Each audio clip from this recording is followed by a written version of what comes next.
A century ago, the sky was divided. For this reason dungeons appeared, full of monsters. Normal weapons were not able to deal with them. The only ones able to control them were the awakened people with supernatural abilities. These were few selected humans who were called awakened. Thanks to their skills, the troubled world could stabilize. While civilizations began to take their way, some awakened became hunters whose job was to fight with the monsters. 10 years the world was full of hunters, since the mechanism of the awakened was discovered, so now anyone who had money could become one. This is how the era of hunters began. That is why, to deal with the problem, was created the Pro Hunter exam, limited only to people who had passed an active test for hunters. This led to the creation of institutions in order to prepare people for these exams, the so-called Hunter Academies. Now we meet our protagonist, a 27-year-old young man named Kim, and a natural awakened. His ability is to be stronger and more powerful than the rest, but in order to pay the debt of his parents who died in an accident. The young man has been working transporting monsters for the past 9 years. The only thing that motivates him is to continue working on his great dream. During a break, Kim talks with his companions. They ask him how his savings for the academy are going, remembering that currently those who have passed the famous exam are considered official hunters. For his part, Kim finally manages to gather what's necessary to study for a whole year, even if it's in a cheap academy. While checking his cell phone, he sees an advertisement for an unknown academy, where you can see how many passed the exam thanks to them. The strangest thing is that the teachers had names similar to mythological beings. Among them is the Monkey King, who shows his incredible skills with the cane capable of ending a mountain. Kim is tempted, so he decides to register, but just to register they charge him almost all the money he has. So he leaves the matter aside, believing that it's a scam. After finishing his work, Kim retires happily as he will soon begin his studies. But suddenly a monster that was being transported falls on top of him. This accident brought him serious injuries that needed surgery, costing him almost all of his savings. The coins that he had in a bag magically fly out. Later, a tiny being comes out of his phone to inform him that he will be his mentor, and is also called Mentor, which is curious. He reveals himself as the ancient master of Odysseus, a hero of Greek mythology. Mentor explains that the academy is not for hunters but for transcendents who are superior to those mentioned above, then shows him a survey to choose which fields he wants to transcend. After finishing the survey, Mentor realizes that Kim wants to have as a dominant weapon a spear, but for that he must first be emotionally stable, so he recommends him to take some courses with the Buddha himself. So Kim takes the course that makes him take a tremendous journey. A week later, Kim's recovery is impressive, and that was only a percentage of the course. Confident in the outcome of his class, the young man decides to take a combat course with Chiron, a centaur, with the torso of a human and the lower body of a horse. This was the teacher of almost all the heroes of Greek mythology. As homework, Kim has to do a routine similar to the Saitama. Thinking that it's too much, he decides to skip it. But then, he realizes that he won't be able to continue any course if he doesn't complete the task. With no other option, he gets down to work doing all the exercises in the best possible way, because if he did not do it, it would not count. The days go by and Kim gets used to the routine. In the news, he sees how a group of hunters defeated a very strong monster. A kind old lady who is his neighbor asks him if he is also a hunter, since he sees him training very often. Kim answers that soon he will be, but he is interrupted by a gentleman. He tells him that this is impossible and that he should give up, but Kim ignores his advice and decides to become a hunter. In another part, we see a girl who doesn't seem to like the idea of being a hunter. All this while killing an incredible amount of monsters. After 2 weeks of hospitalization, Kim finally returns home. Here he realizes that he has no money, so he decides to return to his old job. He also reviews his lessons, and Chiron tells him that now he needs to develop his 5 senses. These are essential for combat. But there is one even more important, the sixth sense, which Kim gives certain indications. Later, while he was doing his work carrying things, he decides to take advantage of a few moments to do his exercises, realizing that by carrying more weight on him, each exercise counts as if he had done it 3 times as much. So he takes the opportunity to carry as much as he can. This way he can earn money while doing his homework. Having extra time, Kim decides to take more lessons. One of them was with the hegemonic King Xiang Yu, a man of overwhelming power. He teaches him how to use the spear, but only says a couple of things, then leaves him as a task to swing a spear 5,000 times. During Kim's work comes a girl named Park Soyun.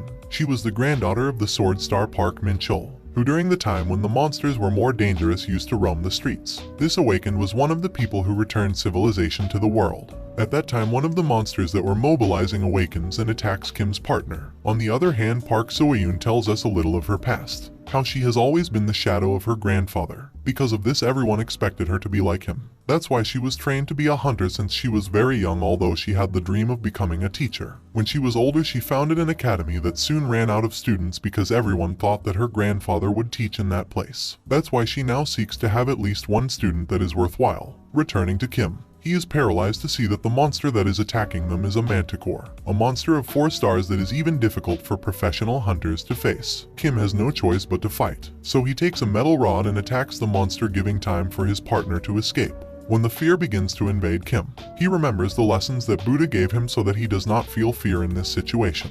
At that same moment, he remembers the lessons of Xiang Yu and is confident that his blow can split a mountain. He confidently launches a powerful attack, splitting the manticore in half, which is witnessed by everyone in the place, especially by the hunter. She is surprised that a simple worker has been able to defeat a monster of great level. At the exit of the work, Kim realizes that the percentage of progress in their courses have increased because using everything learned in the battlefield makes progress faster. That's why she needs to enter a hunter academy to get a temporary license. At that moment, he is approached by Park Soyun, who asks to talk to him. Directly, she tells him to accompany her to meet her grandfather, but Kim is indifferent, saying no. In the end, the girl follows him, insists, and proposes to join his academy, but Kim still does not accept the proposal. After begging, the girl ends up calling his attention when she tells him that she will not charge him anything. In exchange, the only thing she asks is that before the hunter exams, he attends several competitions in the name of her academy, since she saw a lot of potential in him. In that way, Kim ends up accepting the proposal. The next day, Kim meets with Park Soyun, who gives him his temporary license and a new spear. Both enter a dungeon where Kim has to fight against monsters called kobolds, a kind of humanoid rats. Here he demonstrates his skills, easily dodging his enemies and eliminating them with a single blow. Excited, begins to kill as many as he can, since eliminating them not only earns points in their courses but also money. That same night, while reviewing all the money he earned in the dungeons, Kim thinks about entering a paid course to become even stronger as the famous Monkey King, but when he registers, he realizes that it costs more than 27 million. That's why he decides to buy some equipment. Enters the weapons, he finds that all are mythical objects. Then decides to buy the Spear of Longinus, but it was also very expensive. The next day, the girl tells the young man that he will have to participate in academic competitions. These were competitions where different academies participated to demonstrate their supremacy. Here, there are 4 levels that can be reached by the participant has a good performance in the competitions. That is why the academies always send their best students. Between the events, points are earned in the dungeons and in the fights between students. That is why Kim asks to fight against Soyun, as Kim has never fought against any hunter. The fight starts and the difference in levels is quickly noticed, which disappoints the girl a little. Then decides to end the confrontation with a single blow, but this is blocked by Kim, who says that now he will go seriously. Then his attacks become faster and stronger. It turns out that playing weak was part of his strategy to take his opponent by surprise, which leaves Soyun shocked, but anyway the young man ends up losing, because his combat experience is very remarkable. Anyway, Kim asks to train with the girl since she is a high-ranking girl. She will help him to get more experience. He also learns that if he wins the competition, he will receive money as a prize of about $100,000, exactly what the Spear of Longinus costs. Also, the tournament will be in 2 weeks. That's why Kim starts to train like crazy. That's how 2 weeks pass and the day of the tournament arrives. In the place, a boy with glasses attends. In the participants' room, he sees how all are strong and part shiny weapons, except Kim, who carries low-quality things. The boy feels identified with, so he tries to talk to him. He introduces himself as Li Mingge. They both talk while a few meters away from them an argument breaks out and is calmed by Li Junwen, the current winner of the tournament. It turns out that this guy had also been requested for the Soyun Academy, but seeing that it was not well known, he rejected the offer and now regrets it. The competition begins and Kim goes for the first test. This was a race in a dungeon labyrinth. The goal was simple: find the exit while hunting the monsters that are there. Where we see how Junwen opens it passes without any problem. For his part, Kim is analyzing the best way out of the maze, with the help of the advice of Theseus and his sixth sense. Along the way, he hears repeatedly as participants are being eliminated, clearly by their confrontations with monsters, so he deduces that his intuition is helping him to avoid the monsters. His excitement is interrupted by Li, who had been following him and considers him a comrade for being in similar situations. Kim decides not to pay much attention to him until he learns that the boy also had no parents and the only family he had left was his sister. Both go through the maze with Kim confident of every step he takes until they reach a dead end, although it turned out to be a door to the end of the maze. Thus, Kim is the first to finish the maze, breaking the old record. After the event, all the competitors are surprised that a simple stranger has passed the test so fast. Junwen just says it was pure luck. The second event is announced. This will be a one-on-one fight. But upon hearing this, most of the participants withdrew for fear of fighting against Junwon, leaving only 5 people in competition. In the audience, Soyun, who was incognito to not make a lot of fuss with her presence. Here's in the betting areas, there will be few participants fighting, and it was expected that they would bet on Junwon. At that time, a mysterious person appears, who bets 1 million on Kim. The event begins, and in the first round, Kim will fight against a guy named Jang Duk-chul. In the second round, Junwon against Lee, and well, this other character will have a break. The first match starts. Duk-chul attacks until he runs out of breath, but Kim dodges all the attacks as if nothing. Full of fury, the guy throws his strongest attack, but Kim blocks it with his improvised spear, ending the battle. The next fight is about to start for Lee's bad luck. When he sees Junwon, he perceives him as an easy prey. The fight begins, and the redhead attacks without mercy, leaving Lee on the ground in a few seconds. He laments for being weak, but then gets up motivated by thinking that he wants to be like Kim.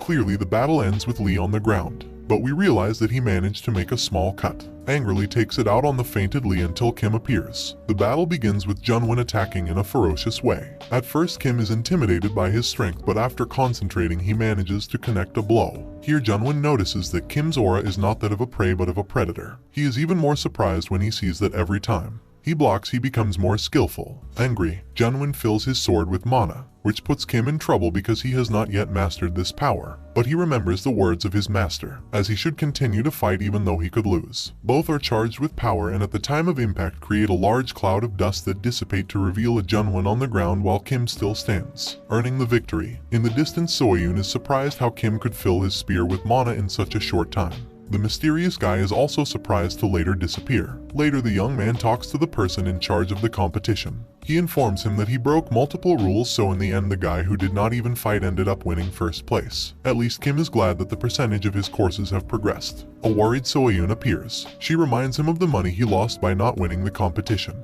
Kim laments and tells him that he needed it to buy a new spear. At that moment, Lee arrives to say goodbye and ask him if someday he can be like him by working hard. Kim answers that it will be difficult, so he shouldn't be obsessed with being just a hunter. Kim tells him not to let anyone convince him to give up his dreams, and that if he wants to do something, he should just do it. Between tears, the friends say goodbye, promising to see each other again. During the way, Kim tells Soyun that maybe she should have invited the boy to her academy, leaving her thoughtful. Continuing with her business, she tells him that for his efforts she will give him a new weapon. So they go to a workshop that her grandfather usually visits, talking about the old man he was meditating, until he is interrupted by one of his workers who is very happy to have done that. The guy informs him that his granddaughter participated in the academy tournament with his new recruit. Full of curiosity, the old man says that he will visit him personally. The next day, we learn that the proto did not end up buying any spear, since all weapons seem normal to him after having seen one made by the Transcendents. Also, when he went back to check its price, he realized that it went up. It turns out that this varies depending on how hard he tries. Kim asks Soyun about mana cultivation,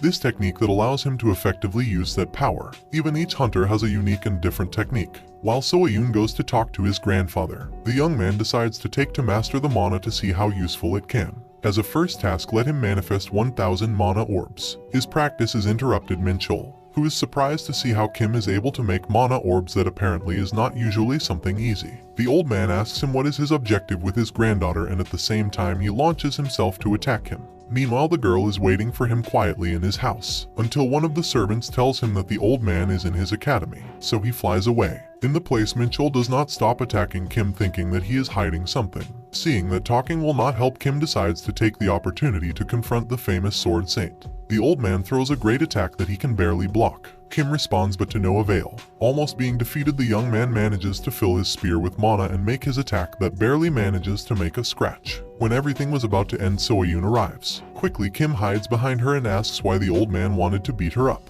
The girl tells him that she will soon explain everything, so she is left alone with her grandfather to discuss. Here we discover that every time she had a new student, her grandfather came and scared them, but this time she is firm with him, telling him not to separate from Kim. Hearing all this leaves Min-chul surprised. He remembers how long ago Soyun was orphaned because her father died in a dungeon. That's why he promised to make her a strong person. That was the reason why he was so strict with her, even if it was not the way she wanted. But now, after a long time, he revealed himself. The next day, Kim learns about all this, so she decides to talk to the old man. Kim explains to him about the deal he made with his granddaughter and the rest of the story. Min-chul believes him, but is still surprised to see Kim's talent, so he decides to accompany him to his training to find out how he does it. but ends up even more shocked as he spends a lot of time on his cell phone with the screen turned off, thinking that it's a kind of meditation. The old man offers to give him some lessons, which Kim rejects. At that moment Soyun appears, who is used to see him always with the cell phone. Minchul realizes how well his granddaughter gets along with the young man, so he begins to feel a little jealous. But there is no time for that because one of his workers tells him that the Order, a very important group, requests the presence of the Lord of the Sword and surprisingly that of Kim. The girl deduces that the mysterious subject of the tournament had something to do with it.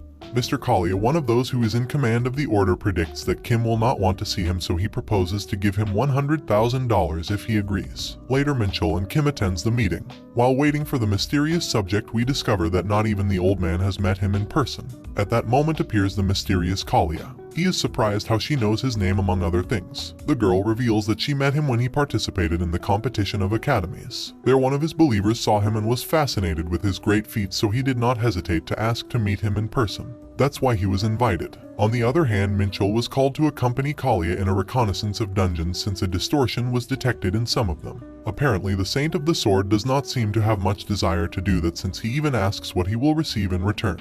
Kalia knows that he does not lack. For that reason he mentions that he can offer his niece help with her academy. As soon as he hears this, the old man unleashes a tenebrous aura emphasizing that Sion should not be involved in these matters. Luckily things calm down and Minchul decides to help for the good of the people. To prove that it's true, Kalia does a kind of ritual with him called the Vow of Truth. Returning to Kim, Kalia offers him a sponsorship that will help him in the areas that his academy cannot. Besides that, supposedly they do not ask anything in return, something that Kim does not believe at all. But he tells them that he will think about it if he can see what is on his phone.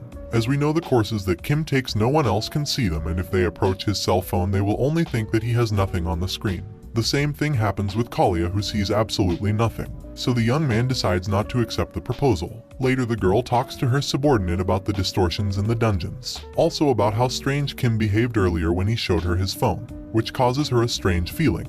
But she doesn't have much time for that since her main concern is in the dungeons. Returning to Kim, he tells Minchul that Kalia left a bad taste in his mouth and also asks what a dungeon distortion means. The old man explains that this happens when the magic power is altered. When this happens, the difficulty of the dungeon increases. Although this kind of phenomena are not common nowadays. On the way back to the academy, Kim meets Sion. She tells him that she found an event for him to win money. This was the dungeon cleaning contest. This event offers a reward of $300,000 to the first place. This type of competition exists because the hunters do not want to raid low-level dungeons because they do not leave money, not having who attack these dungeons. These are saturated with monsters, which causes a rupture of the same. Although the monsters that come out of that place are low level, they are still dangerous for normal people. Seeing all the benefits offered by this competition, Kim does not hesitate to enter. Sion explains the rules to Kim as the event will last a week and can choose which dungeon to clean, but will only have 10 hours to do so, being one of the key the speed. So he will need an assistant to pick up the monsters that he will eliminate. This is how the day of the competition arrives, and also Kim's assistant, his co-worker Manchul. Before starting the raid, both coordinate the most effective route to move from one dungeon to another. This is how the competition begins. Just 10 minutes later we see that Kim has already finished with a dungeon to the surprise of the girl. This is how they spend it dismantling monsters while the young man does push-ups with them. In another part, a supervisor of the event waits quietly for Kim, who arrives at full speed and gets into a dungeon full of skeletons to leave with a great loot after a few minutes. Later the team that manages these dungeons reviews the progress of the participants. There we see how a girl made 16 dungeons, although she was the second place because the first was Kim, who made 32, which surprises everyone in the place that end up believing it. That's why they try to investigate the matter. Now we see Soyeon, who made 16 dungeons. She was talking to the director of her academy and Father Lee Sukman. The guy considers that Kim cheated, so he shows intentions to do the same. After dividing the dismantling money, Kim asks Manchul if he is not surprised how he defeated the dungeons so fast. He says no, because he saw him perform in the academy competition, but he didn't talk to him at that moment so he wouldn't feel pressured. Here we find out that the guy had taken care of Kim when he became an orphan. We get to the second day of the competition, and the problems also as Manchul and the young man find out that all the dungeons around them were reserved, clearly by Lee's work. Now the nearest dungeon is an hour away from them. When they decide to go for it, they also get the surprise that the same thing happened. For that reason, Kim's points start to go down while Soyeon is taking the lead. The young man thinks of a solution, because if he doesn't fix that, he will soon lose the competition. That's why he delays the dismantling and comes up with a plan. The next day we see how Lee's people pay other hunters to reserve dungeons around where Kim is, but when they do it they realize that they did it by cheating Soyeon herself, who realizes this when she tries to go to another dungeon. Lee is surprised that they discovered his plan so quickly, but he tells his daughter to keep doing her thing because he has another plan. The 5th day of the competition arrives and Kim meets her rival. He tells her that no matter who wins, don't forget that they started with good intentions, something that the girl doesn't believe that exists since she considers that people only act looking for their own benefit. Later, after she leaves her dungeon, she realizes that Kim was already dismantling the monsters. Here she sees how he does his exercises while carrying them and asks him what is the reason. He answers for big money, something that bothers Soyeon, who retires, reaffirming his way of thinking. In another part, Minchul was defeating some monsters of level 10 that to his surprise were in a level 6 dungeon. Kalia deduces that it was because of a deformation, but the old man refuses to believe that it's that, holding the order responsible for that matter. The fight is interrupted by Jai, Mina Mage, who is investigating what happened. Back to the competition, the supervisors are surprised by the appearance of 3 dungeons in the same place. The traps by Lee do not end. Now the infiltrated hunters get into Kim's dungeons. While he discusses the matter with Sion, for his luck an announcement appears warning that if another hunter's dungeon is assaulted, the points will be transferred to its owner. It seems that the traps had been solved. But it was not so. Now the path of the young man is interrupted by a huge traffic. Finally, Soyeon's traps work and manages to climb to first place. Kim regretted that there is not much to do because the competition will end in a few days. Anyway, the young man continues to strive to be on par with his rival. Kim and his rival are so close to a tie that will be determined in a confrontation, where to win the contestant will have to clear 2 of 3 dungeons in the shortest time possible. Both choose which portal to enter and the competition begins. During his exploration in the dungeon, Kim notices that no monsters appear. Suddenly he is attacked by a manticore. This monster was of 4 stars when the dungeon was of 2. The young man leaves the dungeon to inform the supervisor. However, he mentions that it's difficult to finish the confrontation because of that. Besides that, Soyeon still does not leave his dungeon. There we see that he met with a huge monster. But first let's see a little of her past. It turns out that she used to have a brother who dreamed of being a hunter. Although his father wanted him to cheat, he kept his ideals of honesty high, which bothered the girl a little because she thought the opposite, but they got along very well. Until one rainy day she found out that he died saving a stranger. From that moment on she promised to live a very different life from him, clinging to the teachings of his father. We return to the present with Kim, where he is surprised that his rival is still not out of the dungeon, is why he deduces that something bad happens. At that moment he remembers what he talked to Minchul about the distortion of dungeons, so he quickly goes in search of Soyeon.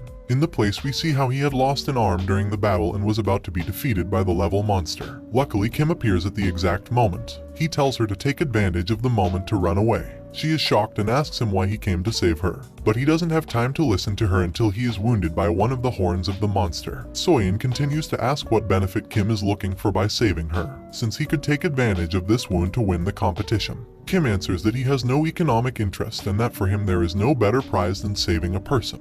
These words cause the girl to remember her brother. The monster appears again to attack. Here Kim remembers the lessons of his teacher. They said how important it's to use intuition, combine the senses and thoughts. This way he can be faster during combat. The young man puts into practice this lesson, managing to dodge all the attacks of his enemy. Likewise memorizes his muscle movement pattern. Thanks to that he can hold out until the professional hunters arrive. But apparently the girl does not. That's why the young man decides to finish with the monster as soon as possible. From the air he fills his spear with mana and attacks with everything he has, despite being afraid of not being able to win. Happily, the attack works in such a way that the monster ends up split in half. With the little strength he has left, Kim leaves the dungeon with his rival. After everything that happened, Soyeon tells him that he will never think of him as his savior in the same way with his ideals. It turns out that the news of Kim defeating a 6-star monster spread quickly, attracting the attention of the young people who try to find out which academy he comes from. Kalia and Minchul are worried about the increase of the distortions. Returning to Kim, he is recovering from his injuries, but what hurts him the most is having lost the money from the competition, since it was divided half and half. He even thinks of making a bet with the girl, making paper and scissors with both hands. At that moment Sion appears to inform that in reality Kim won all the money plus a compensation of 1 million.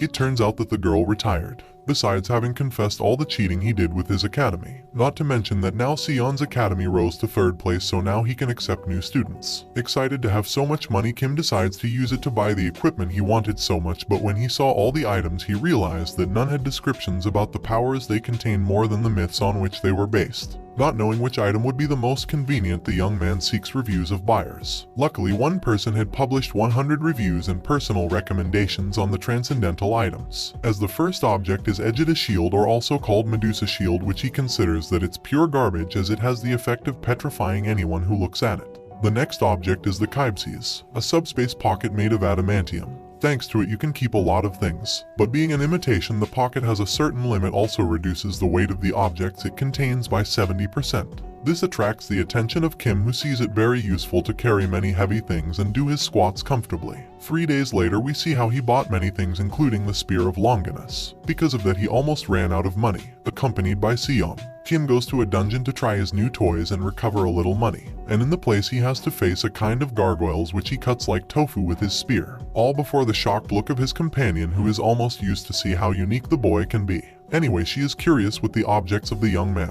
The conversation is interrupted when a large number of gargoyles appear. Then Kim asks permission to the girl to try something. That's why he launches alone against the monsters, making use of his teachings, launches a piercing attack that roots with them in addition to leave a huge crack in the dungeon. Later Sion tells the young man that Young Min wants to meet him. She was the disciple of a very powerful magician. Even he himself acknowledged that he had surpassed him. Sion deduces that he surely wants to see him about the dungeon. Kim has no problem with this and accepts. As soon as he hears this, the magician appears out of nowhere. When she sees Kim, she is surprised that the famous Kim is just a high school boy. Here we discover that Young is Sion's sister and that she is about 40 years old, but thanks to her magic she can change her appearance. The magician notices the young man's subspace pocket and is very excited about him, mentioning even the smallest detail. That's why she tells Kim to sell it to her for 100 billion. Kim thinks about it, but in the end he refuses, because the bad thing about the object is that only he can use it, because if someone else touches it, electricity happens to him. In the end the magician agrees to pay Kim to investigate his magic pocket. After so much fuss she remembers what she came for, and they both talk about the distortion of the dungeon, where Kim makes a theory that, like the mana, the magic of the dungeons can be controlled by someone, which would explain the distortions. Listening to all this surprises the magician, who does not cease to admire how particular the young man is. After finding out all she could, she leaves. The next day Kim notices that she is not making much progress in the percentage of her courses. That's why she goes to Sion for help. She tells her that the only upcoming event is a simulated exam for hunters. These are created by the academies for students to prepare in advance for the official exam. During the night while doing her lessons, Kim learns that her academy will also do this exam, so she decides to take it. As a first test, a huge dragon comes out of her cell phone and she will have to defeat it in only 30 minutes. But because of fear he ends up losing. Luckily he still has about 10 attempts, which he exhausts until he is left with only 5 chances. When he was about to give up, he is offered a lecture about the exam. In it the Monkey King explains that the strength and weakness of the dragon is in his breath, because with it he can expel fire, so he should dodge it and take advantage of the moment to attack it while he recharges himself again. Finally, a dragon hunter recommends him to distract him with some gold, since the dragon is a bit ambitious. Kim follows the recommendations and does the test again. He throws the gold but quickly realizes that it's false. In the next attempt the young man connects an attack, but it doesn't do anything to the dragon. So he continues until his attempts are over, but at least he gets some points. In the same way happens with the rest of his confrontations. During his rest, Mentor appears. He is surprised by how much progress he has made in 3 months. Even more when he finds out that he has been taking the simulated exam. All very well, but it turns out that Kim is not listed as a student of the academy due to a system error. That is why Mentor goes to solve it. Sion informs Kim that he will have to participate in the simulated hunter exam in 10 days. And this is how the first part of this man ends.